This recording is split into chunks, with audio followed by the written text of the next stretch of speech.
वहाँ पे रहेंगे, वहाँ पे घर लेंगे और वहाँ पे लड़ेंगे। बीजेपी कहीं स्ट्रांग नहीं है। तृणमूल कांग्रेस जिंदाबाद, तृणमूल कांग्रेस। टीएमसी सुप्रीमो ममता बनर्जी ने कहा कि राष्ट्रीय मंच पर उनकी पार्टी पश्चिम बंगाल में लोकसभा चुनाव लड़ेगी। वो बंगाल में न केवल बीजेपी बल्कि माकपा और कांग्रेस का भी मुकाबला करेगी। इसी बीच उन्होंने यूपी को लेकर भी एक बड़ा ऐलान किया। दरअसल मुख्यमंत्री ममता बनर्जी ने कहा कि मैं पश्चिम बंगाल में कभी भी डिटेंशन कैंप खोलने और राष्ट्रीय नागरिक पंजीकरण लागू नहीं करने दूंगी। उन्होंने दावा किया कि बीजेपी को हराने में टीएमसी पूरे देश का नेतृत्व करेगी।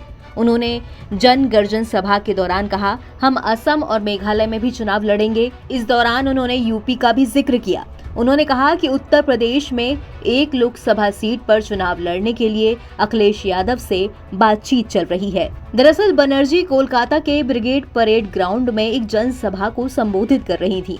इस दौरान उन्होंने एक दिन पहले निर्वाचन आयुक्त के पद से इस्तीफा देने वाले अरुण गोयल की तारीफ की और बीजेपी के दबाव के आगे न झुकने के लिए सराहना की। ममता बनर्जी ने इस दौरान लोकसभा चुनाव के लिए पार्टी उम्मीदवारों की भी घोषणा की। टीएमसी सुप्रीमो ममता बनर्जी ने पश्चिम बंगाल में केंद्रीय धन की हेराफेरी के प्रधानमंत्री नरेंद्र मोदी के आरोपों को लेकर उन पर निशाना साधा। उन्होंने कहा कि प्रधानमंत्री को बंगाल के खिलाफ निराधार आरोप लगाने से पहले अधिकारियों के साथ तथ्यों की जांच करनी चाहिए। उन्होंने कहा कि हमने कोष से मकानों का निर्माण कराया। वो केवल बंगाल में परियोजनाओं का उद्घाटन कर रहे हैं, लेकिन राज्य के लिए धन जारी नहीं कर रहे। यही उनकी गारंटी है। उन्होंने सभी झूठे वादे किए हैं।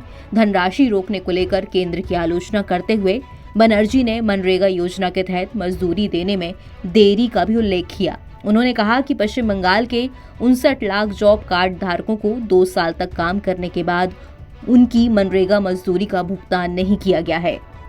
ये तो टीएमसी सरकार है जिसने राज्य के खजाने से मजदूरों का भुगतान किया। इस बीच ममता बनर्जी ने बीजेपी की मोदी की गारंटी अभियान का भी मखौल उड़ाया। उन्होंने इसकी प्रभावशीलता पर सवाल उठाया, खासकर घरेलू गैस सिलेंडर की कीमतों में उतार चढ़ाव के मामले में।